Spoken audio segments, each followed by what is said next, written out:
Good afternoon and welcome to the October 16th Community Services Parks and Recreation Commission meeting. We're opening at 2:34. Could we have a roll call, please? Certainly. Commissioners Alcazar absent, Kalfayan absent, Sardarbegian. Present. Wolfson present. Ex officio Commissioners Kevorkian absent, Manassian, Present. and President Meek. Present. The agenda for the October 16, 2023 regular meeting was posted on the bulletin board outside City Hall on or before Friday, October 13, 2023. Item 2, introductions and presentations. At A, introduction of new or promoted CSP employees. Thank you, President Meek, members of the commission. I know I had mentioned this last meeting while we were thanking Coco for his 20 years of service to the city of Glendale. But once again, I would like to introduce Chris Peplow, who's our new interim Park Services Administrator. Chris was born and raised in Glendale and attended Glendale schools. He started working with the city in 2002. He started off as a park maintenance supervisor. In 2004, he moved to Brand, Section 2, overseeing Brand Park operations. In 2005, he was promoted to Park Services Manager, and he was at Brand for 11 years, overseeing the Section 2 facilities and crew. And then for a year, he moved to Verdugo Park, overseeing Section 1. In 2014, he started the project crew where they work on special projects, and he'll be highlighting some of those projects this afternoon. He works closely with the irrigation crew as well as the mow crew.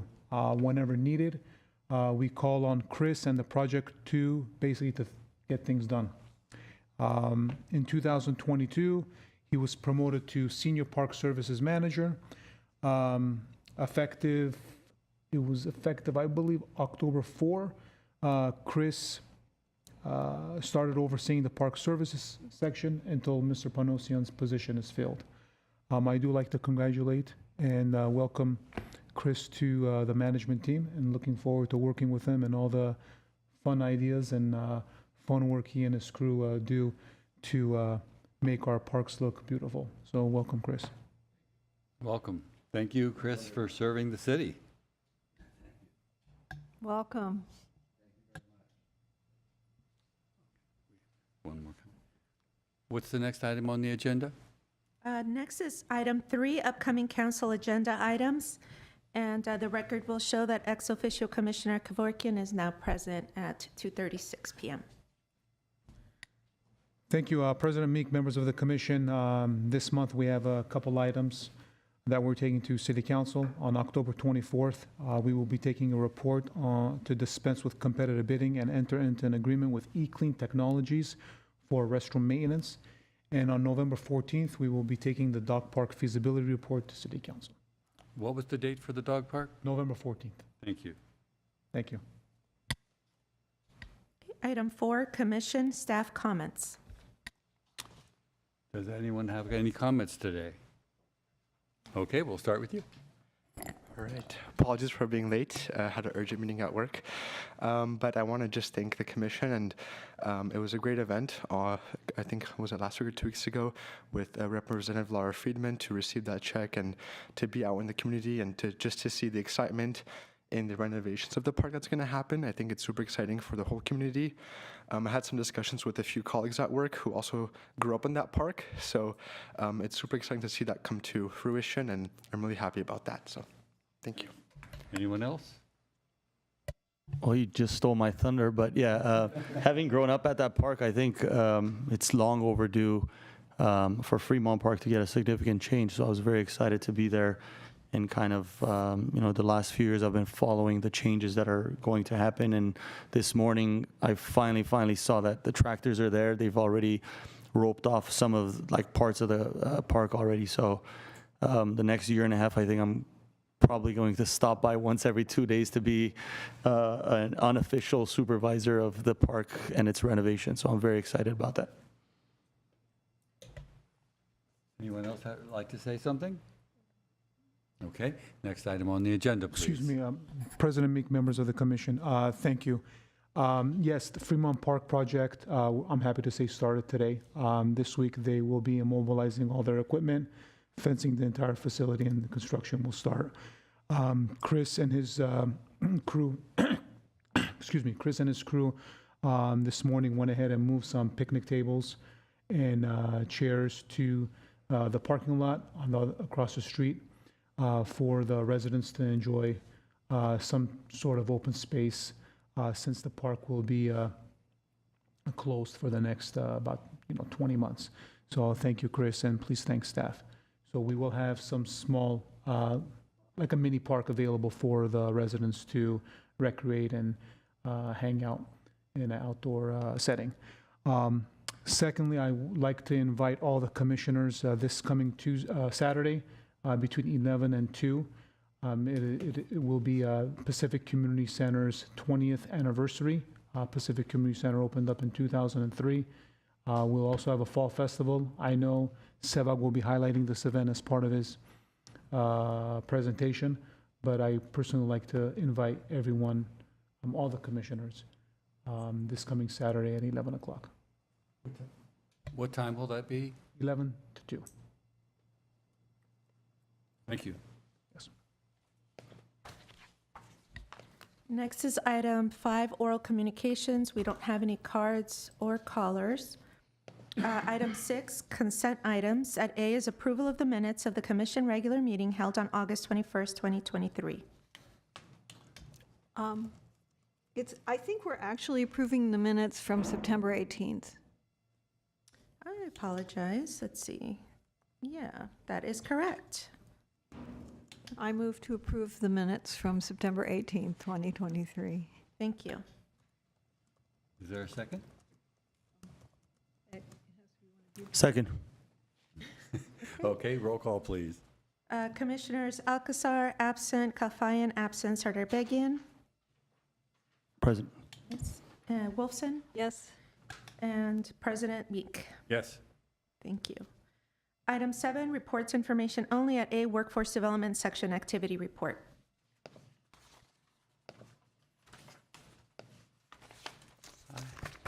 Hi, good afternoon. I'm Judith Velasco. I am the Workforce Administrator of the Community Services and Parks Department. As you recall, our section focuses on workforce grants that we receive from the state, locally, and federally. So my report, I just wanted to highlight some of our workforce programs that we run out of the Verdugo Job Center. We're at 1255 South Central, so we are open to the public. Anybody can come and request services. So the programs I wanted to highlight, as well as events, is that in September, we actually had a very successful tech job fair. So every year we participate in the City of Glendale's Tech Week by operating and administering a tech job fair. This year, it was held on Tuesday, September 12th, at actually our location at Verdugo Job Center. We had over 300 participants. Because of the size of the facility, we were able to accommodate 10 employers. It was a great, successful event. We're currently reaching out to the employers to identify the number of people hired based on the event. But just our initial feedback, the employers were very happy with the qualified candidates they saw. So what we try to do at these events is get a mixture of employers. They're mostly tech companies that had tech positions, but they were diverse. For instance, we had UC Verdugo Hills, Cisco, Caltech, Service Titan. So we had a different array of employers there. So we hope to do another job fair earlier next year. And similar to the tech job fair, we wanted to have an industry focus. So we probably are going to be planning a healthcare job fair. That's an area where we see high growth and demand in jobs right now in the healthcare industry. I also wanted to share that recently this year we received a Prison to Employment grant. That's the title of the grant. It's the second one we received. And as I've mentioned before, our focus continues to be to serve the individuals who have the most barriers to employment. So people who recently released from prison who are on probation and parole would qualify for this grant. We have 13 slots, but even though we only have 13 slots, we have other grants and from the Verdugo Job Center that they may qualify for as well. Really, the purpose of the grant is to connect them with what's known as a live mentor. That's a technical grant term to mean someone besides workforce to help them with other needs they might have. It could be counseling needs, it could be needs such as substance abuse, It could be needs related to housing. So this Live Mentor program would help them facilitate back into leaving the prison system. So we're excited to have this funding available to serve this specific population. The next thing I want to highlight is I've also shared in the past our BioTC program. So just to briefly review that, we're the only program that has a credential component. So anybody interested in bioscience and is attending a community college that has a bioscience program through Career Technical Education can then take a credential exam. Once they pass the credential exam, they score a 70 or higher, they get a Biocom Institute certificate, which then is nationally recognized, and when they go to apply for jobs, that enables them to get a higher probability of job placement. So we showcased our model in different workforce conferences. So we were recently in Monterey, and we showcased this model. So our goal really is to expand it. Currently, we're working with Glendale Community College, Mission College, LA Valley College. So we're looking to expand it more in the LA Basin region. And hopefully our big pie in the sky goal is to have it California-wide, that any community college that has a career technical pathway in bioscience, the students can take this credential exam at no cost to them. So that way it can be another badge they can have and when they apply for jobs. Similar to bioscience, we've been doing a lot of work in early childhood development, specifically in pre-apprenticeship programs. We're partnering with Early Childhood Education Pathways to Success, ESEPS, and I apologize, there's a lot of acronyms in our workforce field, to do a pre-apprenticeship model, and it's been very successful. And specifically in Glendale, we're working with Pacific Clinics that has a Head Start program. So what we're doing is working with the families, specifically the parent of the child in a Head Start program, enrolling them in a pre-apprenticeship program. They take community college credits, and once they're enrolled in that program, then different types of Head Start programs are then able to hire them directly. So since the program has started, we've had 26 individuals enrolled, and they're all low income and English language learners. And they've taken 6 units of classroom trainings and up to 150 hours. And now they're going to be enrolled in a year-round apprenticeship program, which means that their wages are going to go up exponentially every time they take a program. So this is really something we just started in the last year and a half, and it's really been beneficial. Specifically, again, going back to the targeted populations we want to serve in the area of Head Start. So let me see. Moving along I wanted to highlight some of the Glendale Youth Alliance programs. Recently this summer, they completed the Summer Brush program. As you recall, we always have a youth employment program for the summer where the youth is their first job ever, so they get an experience clearing public hillsides to prevent fires. It's primarily funded through LA County, but also other departments participate in the funding, and it focuses on CalWORKs youth. So youth whose families are in CalWORKs, so as well as probation youth, foster youth. So this year we had 33 youth ages 14 to 16 clearing hillside brush. So they really learn great work ethics. They learn how to save money. They actually use what they earn to pay for school supplies, to pay for new shoes. So they really indicated to us that they were satisfied with their first time working. And I always share with people, it's so important for them to learn to work at an early age. That's where they establish good work habits, good mentorships. So these individuals are our future workforce. So it was a great program that they successfully finished. We also have a program for youth with disabilities. So that's the STEP program, where we have funding to support 80 youth with disabilities with paid work experience. So they're at different work sites, and again, they're mentored by the supervisor as well as given soft skills training throughout their time there. So that program just started this year. We've enrolled 10 youth so far, so we've been actively recruiting for more participants in that program.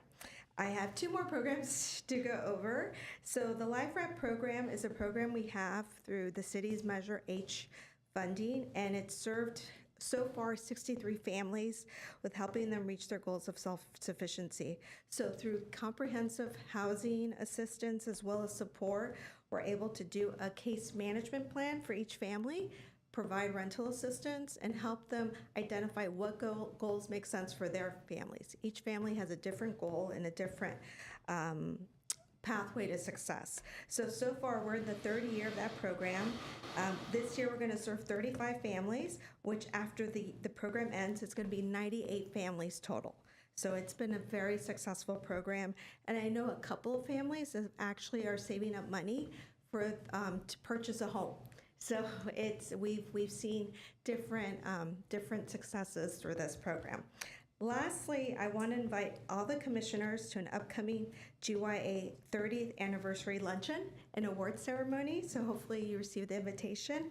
It's for Wednesday, October 25th at 11:30 at Brandview Ballroom. So it'll be honoring all community partners, supporters of GYA. So I hope you could make it. So I'm happy to answer any questions you might have. Well, I'll start this off. Thank you for the presentation. As always, your department does wonderful things for our city, and we do appreciate everything you're doing for us. Was very happy to see the prison to employment. I know when I've done the homeless count, I've encountered people who had just gotten out of prison, and they're definitely looking for something. Yes. So that's really helpful that you found this thing and can institute that. I did want to know how we RSVP for your fundraiser. Oh, that's a great question. What I'll do is I will send out the flyer with all the information. I will send it over to Iris, and then you'll receive it very soon, if not today, tomorrow. Okay, thank you. Yes, sure. Who else would like to say something? I wanted to say, first of all, bravo on the early childhood program. That sounds wonderful, and I really think that's great and very innovative. And thank you. I always feel so gratified. I just sit here beaming when I hear your report. So Thanks, Commissioner Wilson. I just wanted to say that I'm really happy that there's these type of opportunities for people that just aren't as privileged as others. And that's it. It just makes me really happy. Thank you for your help. I had a quick question, actually. What's your recruitment process? How do the youth know that these programs are available? Do you partner with the school district? How exactly is it marketed?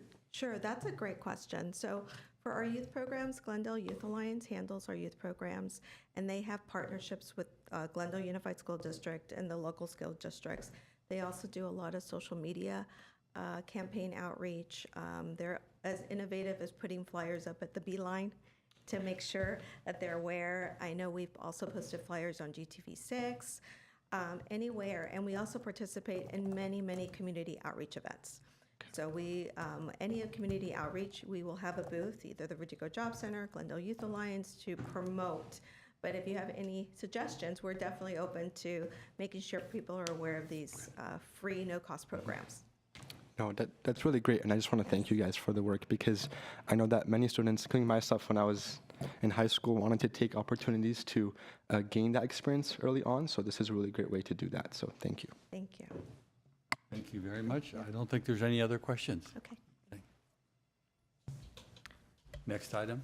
Next is 7B, Recreation and Community Services Section Monthly Activity Report for September 2023. Good afternoon, President Meek, members of the Commission, city staff. My name is Sabah Garabedian, Community Services Manager, overseeing part of our Recreation and Community Centers section. So I'm going to go over our activities for the month of September. We started off September on September 1st with a dive-in movie at Pacific Community Pool, where we featured Disney's Luca. We had over 238 people attending this event, and we set up the projector and screen, and participants were able to watch the movie while swimming in the pool on floaties and around the pool deck. We had 2 Parents Night Out events. So once the school year starts, Parents Night Out comes back, and we have a total of 6 after September. The first 2 took place on September 15 and September 22, respectively. So Pacific had 24 participants in their Parents Night Out on September 15, and Spar Heights had 8 participants during their piano activity on September 22nd. Memorial Park bench picnic table policy. So last October, we approved, City Council approved a Memorial Park bench / picnic table to be adopted and implemented through the Community Services and Parks Department. As of today, we've only had 2 applicants that have requested a memorial bench or a table. And of those 2 applicants, the first bench was actually installed, and we had the unveiling on September 30th, 2023 at Pacific Community Center, out on the outdoor basketball court, pickleball courts, in memory of one of the pickleball ambassadors for Glendale. So that event took place on September 30th. That was the first one. We wanted to highlight it. Our Trails and Open Space program on September 9th had Riverwalk Workday with 6 volunteers. On September 16, 12 members of the public joined staff to weed invasive plants and water trees during our Wilderness Workday. On September 22, the Friday night lecture winemaking in the Crescenta Valley brought in 37 people. And then the final Trails and Open Space program for the month of September was the Trail Building 101 class and workday. There were 7 people who participated in that program. The monthly Go Glendale Outdoors community program was held on September 9th at Deukmejian Wilderness Park. The program's theme this month was trees, and 53 participants learned about the identification, learned about tree identification as they hiked the Vineyard Trail. Youth and Family Services and the One Glendale program started August 28th. It started, and it's going to end actually this Friday on August 20th at Pacific Community Center. So the program starts with flag football season, and we have currently 172 kids participating in One Glendale's flag football season for this part of the school year. The next season will start as early as Monday, and it will be volleyball. And just wanted to note, Friday, October 20th, 6:30 p.m., Pacific Community Center, out on the multi-use artificial turf field. We're going to have the consolation and championship games for this program. It's going to be super exciting. We have the LA Rams participating this year in addition to other community partners. On Saturday, September 30th, Youth and Family Services program had 14 students participate in the One Glendale Go Outdoors program. So Go is offered in 2 variations. One is specific to our One Glendale program, and the other one is open to the public. So on 2 different, and it's held at different times. So the Go participants from One Glendale, there was a total of 14 of them, went up to Deukmejian Wilderness Park on September 30th. Continuing with Youth and Family Services, during the month of September, teens attending TNO had numerous opportunities to earn community service hours by helping clean up the facility, making crafts, and starting the decoration process for Halloween and decorating the facility. On September 15, the American Heart Association presented basic CPR rules for teens and hands-only CPR. And after the presentation, they got to practice CPR on the dummies that the American Heart Association had brought. Also under Youth and Family, the STAR program, Students Training as Role Models, is a joint program with Glendale PD. The program started each week and their meetings with a prompt that we asked the kids. Prompts could have been, for example, what should we be patient for, and what is your favorite book and why? And the kids are asked to answer those questions in their weekly journal. And then the STAR activities continue, whether it was having lunch, celebrating birthdays, or creating some sort of a craft that they could do with their friends and take home. In addition to that, on September 12th, the STAR program students took the day to commemorate September 11 and build, as a team, worked on an activity packet about our fallen heroes. Therapeutic recreation, we had our monthly MIP day, and we also had Club Maple food night, where 67 Club Maple participants made some food-related items, bagel pizzas, and then they got to heat it up and then enjoy what they were making. For senior programs and presentations, on September 8 and 15, Community Services and Parks, in coordination and collaboration with the Department of Mental Health, offered presentations, Mental Health and Stigma, Changing the Story, at the Adult Recreation Center. And then on September 23, the third session of these presentations took place, emotional well-being and stress. All these presentations took place at ARC, and we've converted these presentations to in-person only now. Also at the ARC, and working out of the ARC, the Elderly Nutrition Program for the month of September served 3,350 meals for the in-person congregate meal program, and served 1,519 meals for the home delivered meals program. As of September 30th, our supportive services program, SSP, has 47 clients enrolled. And then moving on, the senior needs assessment is almost going to get rolled out here towards the end of the month is what we're hoping. The consultant, Maroon Society, is working on drafting the comprehensive survey for the senior needs assessment. And once that survey is out, it'll be published in 3 languages and put online and distributed through various senior services program partners so that they too could help spread the word and have that survey completed by as many seniors as we could reach. And now for some upcoming events. Our weekly tea night outs will continue all the way through. If anybody's interested in those tea night outs and is watching, we kindly ask that they pay attention to some of the dates, as tea night out won't take place every single week as we head into the holiday season. There will be some cancellations due to the holidays. We have Parents Night Out coming up at Spar Heights Community Center this Friday, October 20th.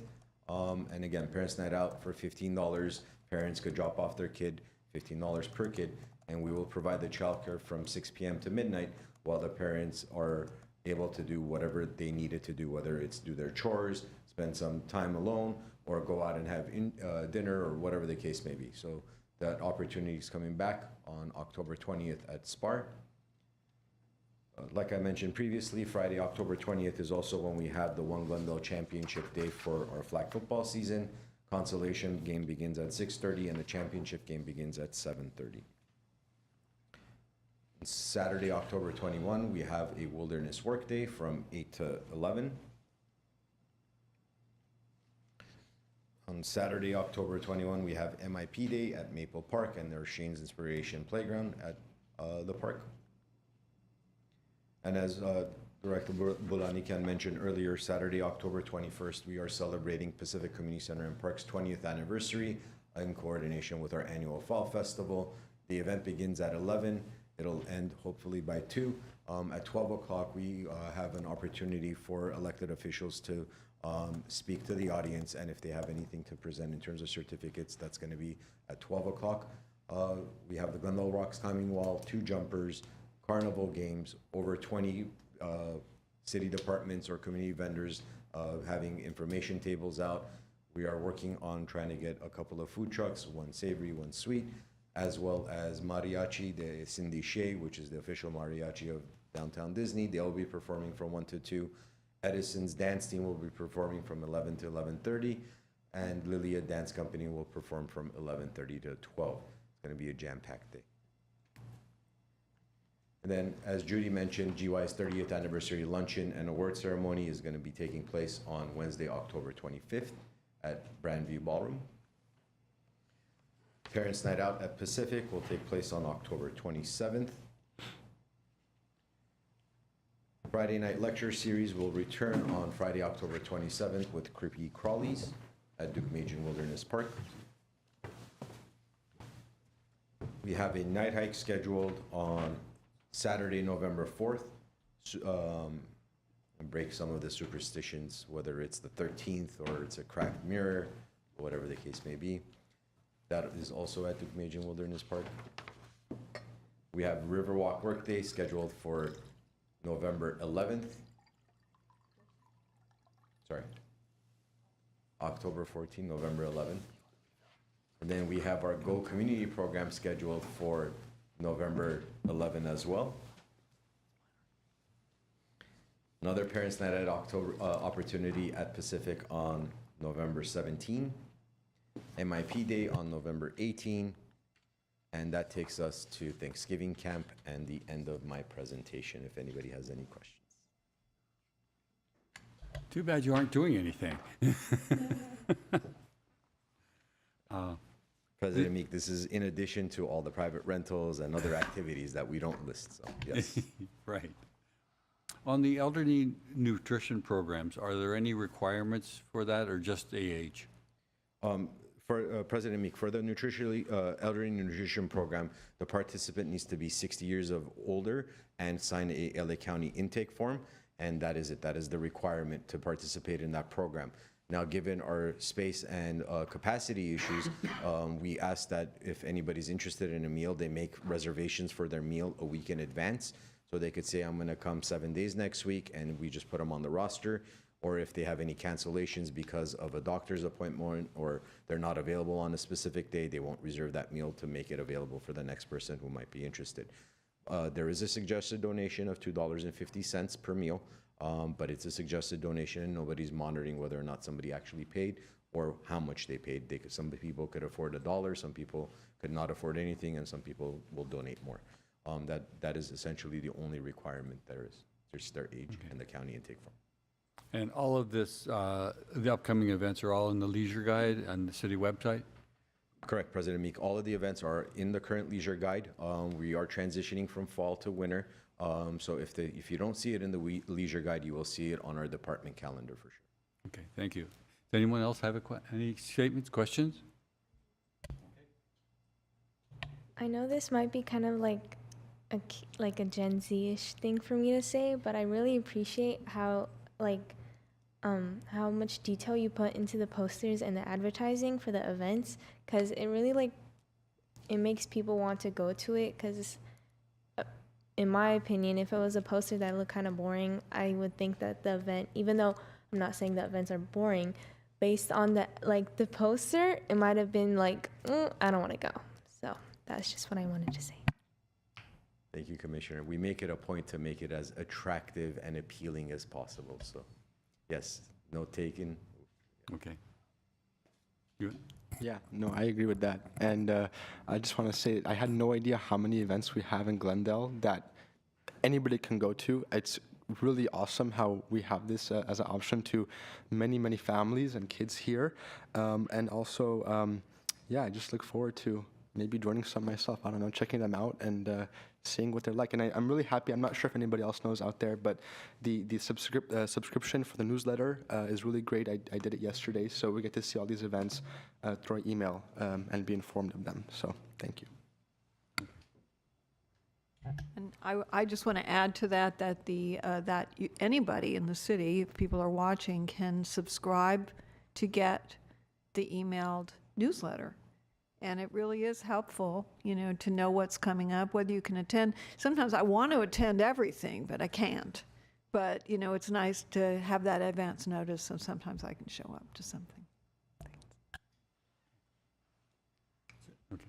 All right. Thank you, Savage. Thank you. President Meek, members of the commission, one of the events that didn't make it on the PowerPoint, Iris is sharing up on the screen. You also have an invitation, but also wanted to mention on October 22nd, the Don Jose Verdugo chapter of the Daughters of the American Revolution will be hosting a celebration of the New Oak of Peace at Catalina Verdugo Adobe, and that's from 1 p.m. to 4 p.m.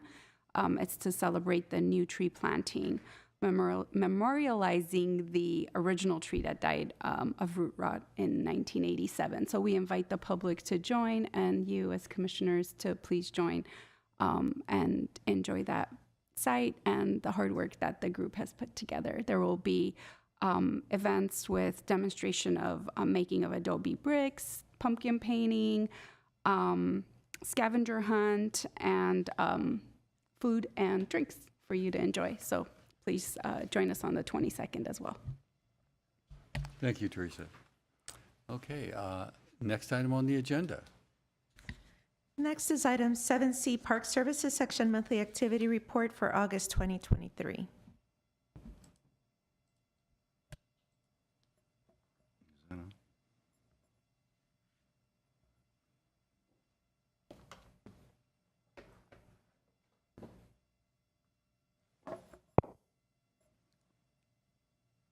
Oh, there we go.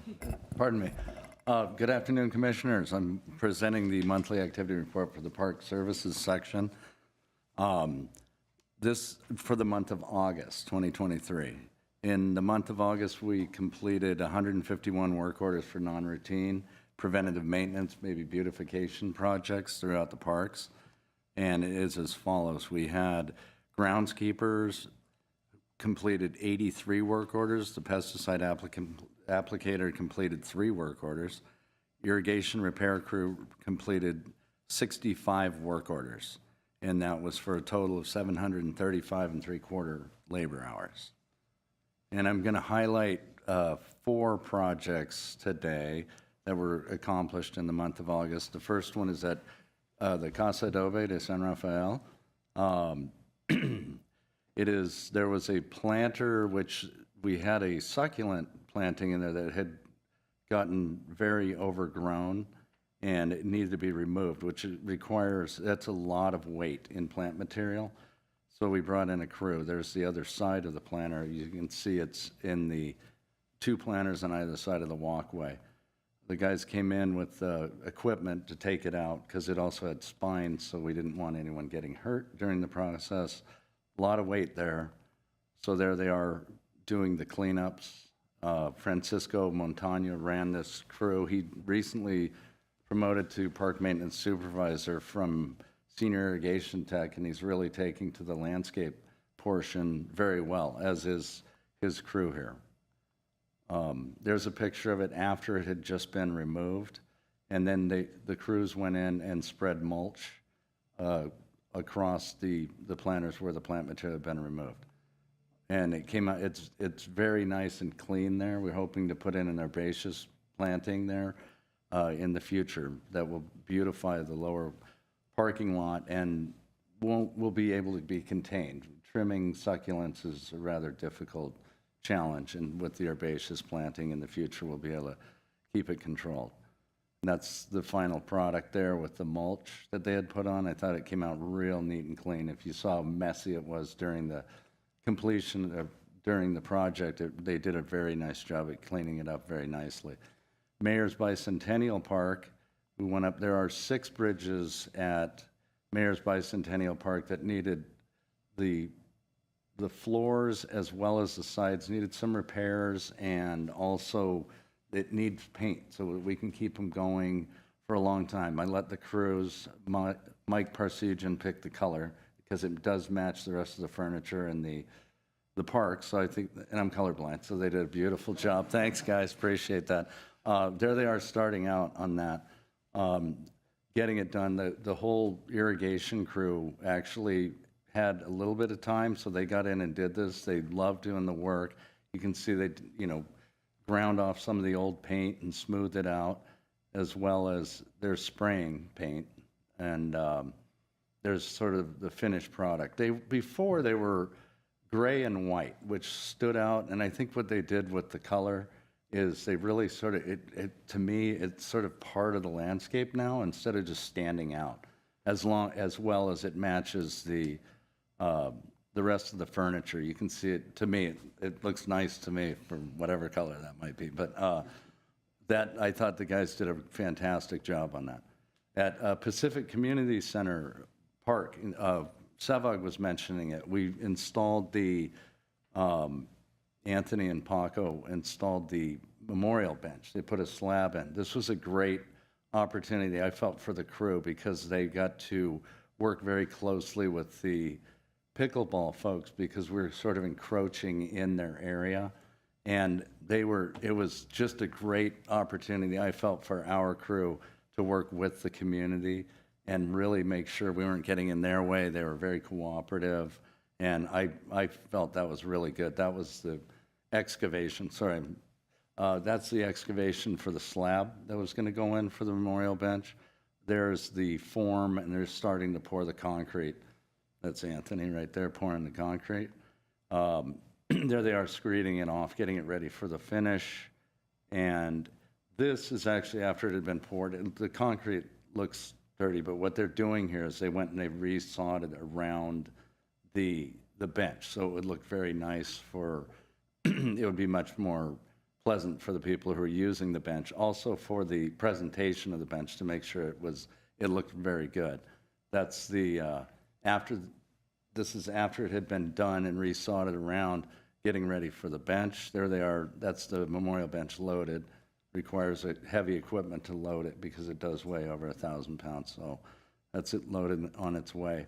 After installation, the guys went ahead and covered it up so that we installed it before, about 3 or 4 days before their event, for their unveiling. So we covered it up so that they could unveil the bench. And they, again, that came down to working with the pickleball group so that, you know, I felt they were working closely together, talking to them what they wanted, and so we could provide the best product for them. And before they covered it up, they took a picture of it. So that's the memorial bench in place at Pacific. And then at Dunsmore Park, this was a really large renovation. I could have put 100 pictures here, but here's the field before the renovation. It had been treated with herbicide, so it was starting to, the grass was starting to wilt. And this is the start of the process, is that they scrape off the old grass and they will till it in. This is the equipment. This is a contractor doing the work, but it took an enormous amount of coordination for Dennis Gaudenti and Ryan to work with the contractors. It's a tight site to work in, and they brought in an awful lot of equipment. So this is them grinding the turf in. That's afterwards, they did add soil amendment, which is a compost to the soil to provide a good footing for the new turf that's going to be installed. This is the process of laser grading. Here, they till the soil up so that it can be worked easily, and also so that it will allow the roots of the new sod to take hold. This is an interesting machine here. This is an asphalt grinder. This is meant for grinding asphalt on roads, but it works very, very well for these ball field renovations, because you can really pulverize the soil down to where it can be worked and graded very, very, very smoothly, and you get like a perfect grade on this before the sod. So that was I wanted to get a picture of that because it's kind of fun seeing big things like that. My son would have loved it a few years ago. This is a laser grader that actually the operator drives the tractor, but it's the box behind the tractor actually is raised and lowered with a laser that has set the grades in. So this thing gets a tabletop grade on the field. There they are again. That's doing the infield right there. And here is the sod as it's been delivered. So it comes in these big rolls, and then it gets rolled out from there. That's when it had just been delivered. There's the sod installation. There, they get this done in a day. It's amazing. So 68,000 square feet of sod gets laid in one day. And there's the machine. See, they're able to roll it out like that and then pull it in. This is an excellent turf that we're using on our fields now. I don't want to do anything else because of the fact that I find this to be the strongest turf that we've ever used. And I think we get a lot of years out of this. There's the infield after it had been done. You can see in the outfield, there's still turf to be laid, but there's the infield. And it gets watered in immediately when it's put in, because you can lose sod very quickly if it doesn't get watered real quickly. There's our watering device. I thought that was a pretty picture. So that's the outfield after it had been done. And that was the 4 projects I wanted to highlight. I wanted to say that Brian and Dennis were able to do 6 additional baseball fields on their own, meaning the infields got renovated. While they were coordinating the contractor up at Dunsmore, they did 6 additional infields where 2 of them got laser graded, the others got significant amount of turf work and infield work. So, leading for a real good baseball season. So that's what the Park Services did for the month of August. Does anybody have any questions? I wanted to thank you about the Mayor's Park because I just visited that prior to you working on it. Oh, yeah, you did? And I was thinking, wow, we need to do some work here. Yeah, we want to. And that's the picture that popped up. I said, okay, I think about it, it happens. Yeah. Thank you Great. very much. You're Those welcome. Thank you. The ball field looked terrific also. Thank you. You're welcome. Thank you very much. Thanks to the guys for doing all the work. I wanted to mention, I think I had somebody, a resident, ask about Mayor's Bicentennial, so I was also very gratified to see that it was being touched up and made more attractive, and also nice to see the natural turf. Yes. Yes. Thank you. I've worked on golf courses too, so I've definitely liked the natural turf as well. I should also say about Mayor's Bicentennial that when they were starting the project up there, there was also Sean from Facilities was up there doing really nice work on the benches. So the picnic benches out there, they got a facelift as well. So we didn't coordinate that, it just happened. And so Mayor's got a very nice facelift. Well, thank you very much. You're welcome. I'm going to have to go up again now. Absolutely. It's a nice park. I just wish we had a sound wall. Yeah, I know. It is a little loud, but you kind of get That's- used to it would after a involve while. the state. But other than that, it's a lovely, lovely park with native plants and things. It's a beautiful park. Does anyone else wish to? Go ahead. Just again, I want to say thank you. Dunsmore Park is my home park. I went to Oh, Dunsmore nice. Elementary School and I live in La Crescenta, so I go there a lot, and I've been there many times as a kid. So that little area and the whole park is just beautiful. I love that place. So thank you for remodeling it and keeping up with it. Thank you for the hard work of the men and the women who work to renovate that. It's going to be beautiful. I'm sure I'll get a lot of good use out of it. Great. Thank you very much. I just wanted to say I've always wondered how, like, the little upgrades around the city, like, what was the process? And I want to thank all of you, not just you, for the opportunity to see the process and how much effort and hard work goes into just the tiniest upgrades. So thank you. You're welcome. Thank you. How much downtime is there once you lay out the new sod before like kids can actually get on it and start playing? Well, the more time always is the better. A lot of times we will get like the shortest window I'd like to see is a month. I mean, but if we can get more than that, that's great. But yeah, the longer you get, a couple months would be really good, especially if you're going to overseed, then you want to get that seed up and get that seed headed off and strong. Trying not to, I don't think he overseeded this time, but you got to let it get rooted.